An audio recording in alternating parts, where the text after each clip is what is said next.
नमस्कार जी। नमस्कार। क्या नाम है जी आपका? जी रंजना शुक्ला। कहाँ से आए हैं? मैं द्रविड़ नगर पुलिस लाइन, इंदौर, मध्य प्रदेश। रंजना जी, संत रामपाल जी महाराज से नाम दीक्षा आपने कब ली? 2011 16 जून। संत रामपाल जी महाराज से नाम दीक्षा लेने से पहले आप क्या भक्ति साधनाएं करते थे? जी हाँ, मैं शिव जी, दुर्गा जी, गणेश जी, हनुमान जी, सरस्वती जी की पूजा करती थी। मैं इन लोगों के जो भी डे बने हैं उसके अकॉर्डिंग मैं व्रत भी करती थी, इवन मंदिर भी जाती थी, दीपदान भी करती थी एंड मैं ध्यान भी करती थी। तो जो अन्य देवी देवताओं की आप भक्ति करते थे उनसे आपको क्या लाभ हुआ? उनसे हमें कोई लाभ नहीं हुआ, बल्कि कुछ साल बाद हमें ऐसा पता चला कि हम जो शिव जी को दूध जो हम चढ़ाते थे और वो चढ़ाने के बाद से उसके पहले मैं दूध का भोग भी लगाती थी और उसी को मैं बहुत श्रद्धा के साथ में एक प्रसाद के रूप में लेती थी।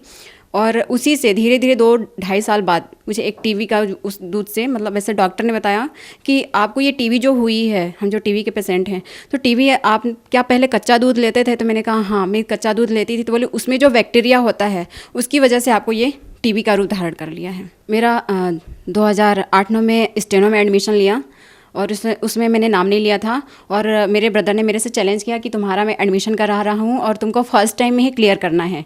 मैंने कहा बिल्कुल, मुझे आपका चैलेंज स्वीकार है। और मैंने टाइम टेबल बनाया। मैं 15-15 घंटे, 16-16 घंटे में स्टेनो की प्रैक्टिस करती थी। इवन क्लास में जो भी टेस्ट होता था उसमें मैं अच्छे नंबर लाती थी। फिर आखिरी का जो एनुअल एग्ज़ाम था उसमें मैंने टारगेट बना था कि मुझे पास होने से कोई रोक नहीं सकता। मैंने इतना चैलेंज कर लिया था घर में सबसे। लेकिन जब एग्ज़ाम हुई तो मुझे पता चला कि मैं 3 नंबर से फेल हूँ और मुझे इतनी भयानक सदमा लगी थी कि ऐसा लगता था कि अब तो मैं सुसाइड कर लूँगी। ऐसी पढ़ाई करने से क्या मतलब है कि हमने इतनी मेहनत की स्टेनो में और हम पास नहीं हुए। संत रामपाल जी महाराज की शरण में आप कैसे आई? पुस्तक सेवा में राजवाड़े पर लगी थी। उस समय ज्ञान गंगा की पुस्तक हमारे छोटे ब्रदर को मिली थी और उन्होंने भी पढ़ा, प्लस उन्होंने पढ़ने के बाद से मेरे बड़े भैया को दिया, उन्होंने भी पढ़ा। और उसको पढ़ने के बाद से उस पर जो भी एड्रेस लिखा था उसके माध्यम से वो आश्रम में पहुँचे। फिर वहाँ का पूरा ज्ञान उन्होंने भी समझा। फिर उसके बाद से हमको भी संदेशा दिया कि आप लोग ज्ञान जब भी लेना, कोई क्वेश्चन मत करना और लेना तो छोड़ना मत। मैंने कहा बिल्कुल, आप जैसा बोलेंगे हम वैसा ही करेंगे। फिर 16 जून 2011 को हम बरवाला आश्रम पहुँचे और संत रामपाल जी महाराज जी से हमने नामदान लिया और तब से अभी तक हमारी भक्ति कंटिन्यू है। संत रामपाल जी महाराज से नाम उपदेश लेने के बाद क्या आपको कोई लाभ भी प्राप्त हुए? जी हाँ, संत रामपाल जी महाराज जी से नाम लेने के बाद से जो मैं पहले स्टेनो में 3 नंबर से फेल हो गई थी, मैंने 2013 में री एडमिशन लिया और मैं जो पहले इतना मेहनत करती थी 15-15 घंटे, 16-16 घंटे, वो हमने बिल्कुल मेहनत करना ही बंद कर दिया। बस 1 घंटे पढ़ती थी, 1 से 2 घंटे। उन्होंने कहा पास होना होगा तो मैं पास हो जाऊंगी, अदरवाइज़ मुझे भी अब कोई इंटरेस्ट नहीं रह गया है। लेकिन जब रिजल्ट आया एग्ज़ाम देने के बाद तो पता चला मेरा मेरिट लिस्ट में नाम है। नाम लेने के पहले से ही मैं टीबी की पेशेंट थी, लेकिन मुझे इस चीज़ का आभास नहीं था। और मेरे राइट आर्मपिट में दाएं आँख में 5 गांठ थी और उससे मुझे बहुत ज़्यादा प्रॉब्लम होती थी। बहुत ही मैं वीक होती जा रही थी। मुझे भूख भी नहीं लगती थी, भोजन में ही बनाती थी लेकिन मैं खाती नहीं थी। फिर एक दिन मैंने जिद किया कि मुझे चेकअप करवाना चाहिए। जब मैं हॉस्पिटल गई तो मुझे पता चला कि टीबी की पेशेंट हूँ और ये 2.5 साल पुरानी हो गई है।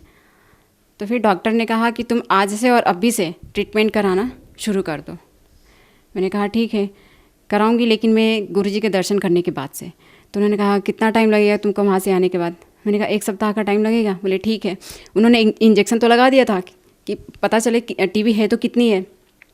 फिर हम इंजेक्शन लगाने के बाद से हम दूसरे दिन आश्रम पहुँची और संत रामपाल जी महाराज जी के समक्ष मैंने अपनी अर्जी लगाई कि मैं एक टीबी की पेशेंट हूँ। संत रामपाल जी महाराज ने कहा कि आप सतनाम लीजिए और इसका जाप करते रहिए। मैंने नाम लिया और नाम लेने के बाद मैं बाथरूम में गई नहाने, तो नल से जो पानी टपक रहा था वो पानी मेरे राइट हैंड पे जो इंजेक्शन लगाई थी, तो इंजेक्शन लगाने के 24-48 घंटे में चेकअप जब करवाते हैं तो उसमें चेक करते हैं कि टीबी है तो कितनी है। तो एक काफ़ी बड़ा फोड़ा हो गया था और वो पानी जब फोड़े पे गिरा तो फोड़ा फूट गया और वो 1 सप्ताह के अंदर काफ़ी ठीक हो गया बिना मेडिसिन का। और जब मैं यहाँ से आश्रम से मैं वापस हॉस्पिटल जब गई, डॉक्टर को बताया तो उन्होंने जब देखा तो बोले कि मैंने तो मेडिसिन दिया ही नहीं और ये बिना मेडिसिन का आपका ये फोड़ा कैसे ठीक हो गया। वो भी आश्चर्य में पड़ गए।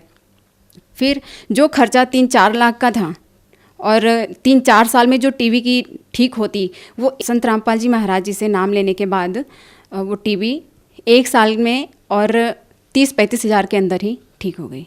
संत रामपाल जी महाराज से नाम उपदेश लेने के बाद आपको बहुत से लाभ प्राप्त हुए, तो जो जन समुदाय आपको सुन रहा है उनको आप क्या संदेश देना चाहते हैं? जन समुदाय को मैं यही संदेश देना चाहती हूँ कि वो भी संत रामपाल जी महाराज जी की शरण में आएँ, मंत्र लें, नाम लें, भक्ति करें और मोक्ष को प्राप्त करें। संत रामपाल जी महाराज जी से नाम दीक्षा लेने के लिए टीवी पे संत रामपाल जी महाराज जी के सत्संग आते हैं और उसके नीचे कांटेक्ट नंबर भी दिए रहते हैं। आप उस कांटेक्ट नंबर पे कॉल करें और आपके आसपास जो भी सेंटर हैं वहाँ जाएं और नाम लें। धन्यवाद जी। सत साहिब।